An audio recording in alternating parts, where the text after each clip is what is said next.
आज दोपहर को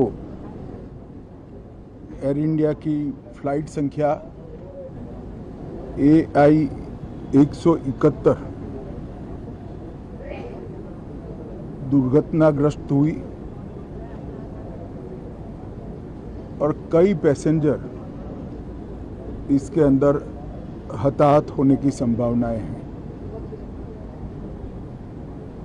इस घटना से पूरा देश क्षुब्ध है और पूरा देश एक साथ पूर्ण संवेदनाओं के साथ ये जो दुर्भाग्यपूर्ण हादसे में पैसेंजर हताहत हुए हैं, इनके परिजनों के साथ खड़ा है। सबसे पहले मैं भारत सरकार, गुजरात सरकार, भारत सरकार के प्रधानमंत्री जी और गुजरात सरकार की ओर से भी जो लोग हताहत हुए हैं, इनके परिजनों के प्रति गहरी संवेदना व्यक्त करता हूं। 10 ही मिनटों में हादसे के भारत सरकार के पास सूचना पहुंची। तुरंत ही मैंने मुख्यमंत्री जी, यहाँ के गृह मंत्री, होम डिपार्टमेंट के control room, civil aviation department, civil aviation मंत्री, सभी से संपर्क किया। प्रधानमंत्री जी का भी तुरंत ही फोन आ गया और भारत सरकार और गुजरात सरकार के सभी डिपार्टमेंट एक साथ होकर राहत और बचाव कार्य में लगे। इस विमान में कुल मिलाकर 230 यात्री देश के और विदेश के और 12 क्रू मेंबर सवार थे। इसमें से एक यात्री का बचने का अच्छा समाचार मिला है, मैं उनको मिलकर आया हूं। मृत्यु का आंकड़ा तो DNA परीक्षण और यात्रियों की पहचान के बाद ही अथॉरिटी अधिकृत रूप से घोषित करेगी, मगर जो यात्री बचा है उसको मैं मिलकर आया हूं। घटना के तुरंत बाद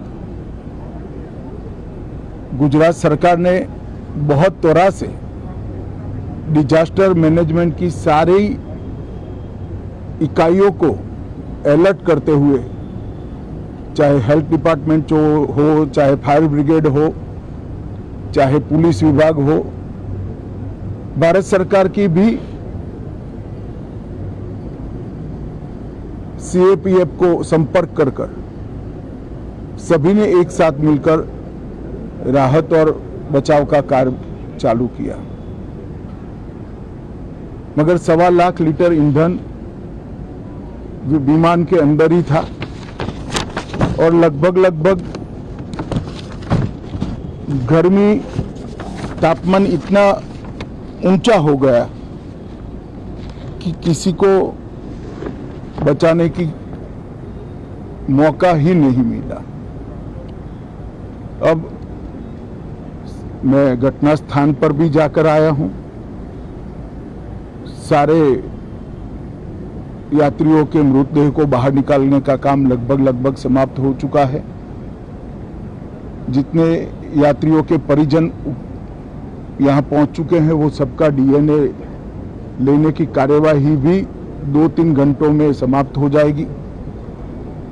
विदेश में जिनके परिजन हैं, उनको सूचना देने की कार्यवाही समाप्त हो चुकी है और जैसे ही पहुंचते हैं उनके भी DNA सैंपल लिए जाएंगे और मृतदेहों की पहचान के लिए जितने मृतदेह मिले हैं, इनके भी DNA सैंपल लेने की कार्यवाही समाप्त हो चुकी है।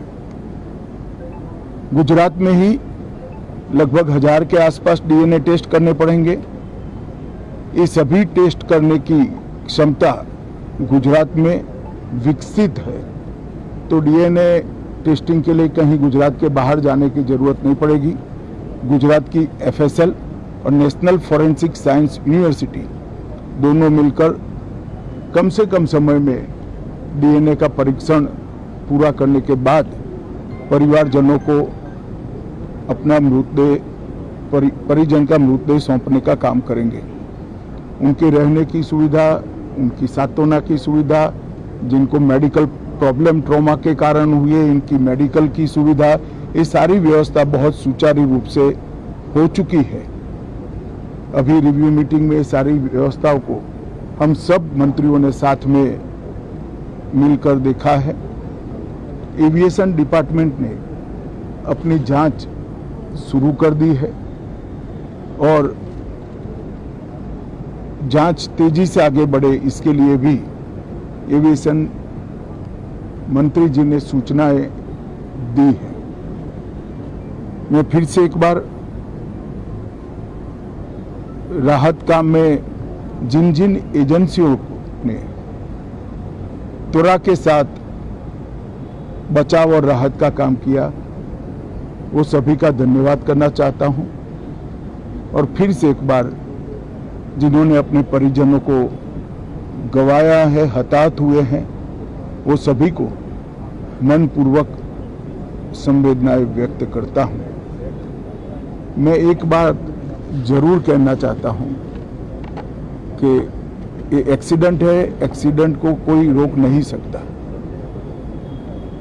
परंतु 365 दिन 24 घंटा इस तरह की घटना के लिए प्रशासन का जो अलर्टनेस है, उसकी कसौटी उसी वक्त होती है जब ऐसी घटनाएं होती है। और आज गुजरात के डिजास्टर मैनेजमेंट की तैयारियों का एक प्रकार से दुर्भाग्यपूर्ण तरीके से मगर कसौटी हुआ और बहुत त्वरा के साथ यहाँ पर काम किया गया, वो पूरे देश के मीडिया के सामने और परिजनों के सामने भी आया है। अंत में मैं फिर से एक बार सम्माननीय प्रधानमंत्री नरेंद्र मोदी जी की ओर से, भारत सरकार और गुजरात सरकार की ओर से सभी हताहत लोगों के परिजनों के प्रति गहरी संवेदना व्यक्त करता हूं। धन्यवाद।